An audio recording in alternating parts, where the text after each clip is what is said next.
This little fly here, I've been using it for about 5 or 6 years now. It's a streamer pattern, obviously. You can use it in reservoirs, but it's predominantly a river fly. I used it a lot when I was fishing over in the Czech Republic. Fish a lot of streamers over there. But I started using it here in the UK. And although you get the big heavy hitting streamers, which I quite like sometimes for the big rivers, for the little streams and sort of becks, tiny rivers that I fish, this little thing that I can fish with bow and arrow casts in the little nooks and crannies works really well. I call it a Clart. Clart's a Scottish word for a dirty little thing. And that's what it is, just a dirty scruffy looking fly. But it works ever so well. Like I say, on the little streams, undercut banks, sort of trees in the water, that kind of stuff. But it'll work everywhere, on every river. It's just such an effective fly, so let's go ahead and tie it. In fact, I'll leave that in the vise so I get the bits ready. So the first thing I'm going to use is a Hanak streamer hook. This is a size 8.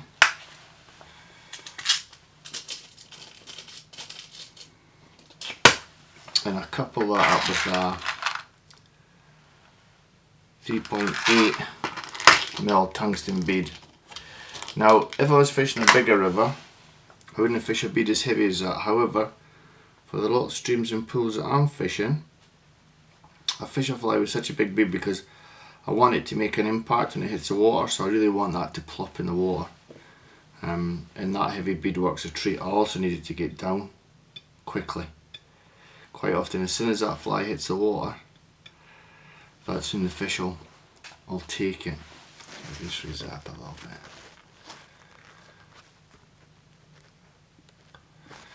So yeah, that's basically when the fish will take it. So I've just got a black 8/0 thread there, and just come in, just bead the continuous wraps there. You'll butt the bead up to the eye of the hook, and then just come down to the end of the straight part of the hook shank.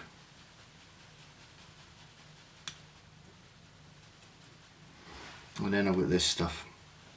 It's an original Flashaboo. It's ridiculously soft. A lot of the fibres you get nowadays are quite stiff. I'll drink a coffee. They're quite stiff. We want something really, really supple and limp. I mean, this stuff is just so soft. I didn't want much of this. I just want a couple of strands, maybe 4 or 5. So if I take 4 or 5 there, and then just double them over, so I've got 8, and I'll spin them together and tie them in. Now, one of the things that I found with brownies is don't make the tails too long on your flies, because if you do, you'll get short tail nips. So only just about the same length as the fly again with marabou, not too much. That's enough. Yep, that's enough. So I've got some black marabou here. Let's strip the butt section. So some nice marabou there. Again, I didn't want big thick tails. I want it quite slim because I want movement. So only about maybe an inch from the feather. That's it. And I'll spin that and I cut the butt section away, right up to the bead, and just tie that in to the same bit as the silver flash. And now what I do is, I don't want the long tail, so I just come up to where the flash ends. I'll snip my marabou off. So there you go, you can see it's not got a massively long tail. Everybody thinks streamers should have huge big tails, they should be really big. You'll get tail nips, so keep that tail short.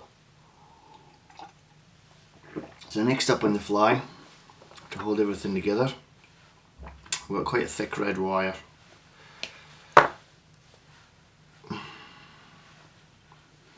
Catch that in. that allows us, this wire allows us to pull the dubbing away. So finally I've got Mad Rabbit, trout line Mad Rabbit. I like it because it's quite bushy. A lot of hairs here, or rabbit fibres, are quite short. This has obviously been cut quite long. So I'm just going to take enough to dub up the body. I don't want it thick because we're going to create a hackle with this stuff right at the end. I'll show you what I mean in a second. So just come up with your dubbing rope.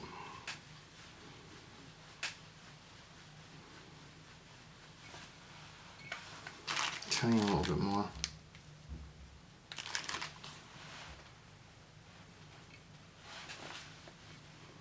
And I'm just checking here to make sure I've caught everything in, there's no black spots.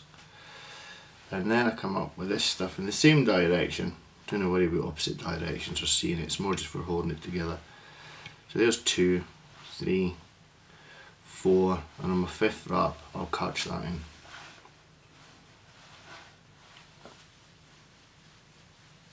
And then just twizzle him off. So the important part, I stick another little bit of dubbing, just a little bit behind the bead, and then here I'm going to take quite a generous pinch. If I can get the stuff out of the bag, I'm going to take quite a generous pinch of this stuff, and I'm going to try and do it like a hackle or a loop. So I take quite a lot there and I bunch it all up, and I'm going to stick it over. Don't worry if it looks messy, stick it over and then catch him with a loop. Yeah, just a single loop. Pull it back, catch another loop. Pull it back, catch another loop. Again, anything that's loose there, catch it in one other loop, and then pull everything back so you can see the bead. Yeah, so I've got a little collar there. I've got a bit that's bulkier than the rest. Now you can just come straight in. I'll do it with this one actually. Just come straight in, get some varnish on the thread. Got my little quick finishing tool so I didn't get a mess. If you just wet the fibres and stroke them back, nothing should get in the way, and then just quick finish in there. And of course finally, to give it that nice look, we just come in with a little bit of Velcro. And you can see how I've done that little hackle. It's just a little bit thicker than the rest of the fly. It just gives it a lovely profile. And that's him, the Clart.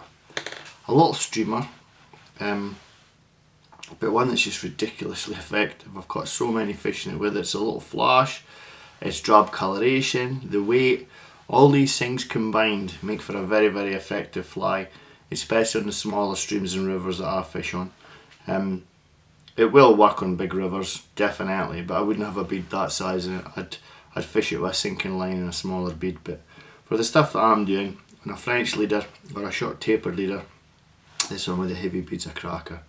The Clart, my favourite streamer by a mile.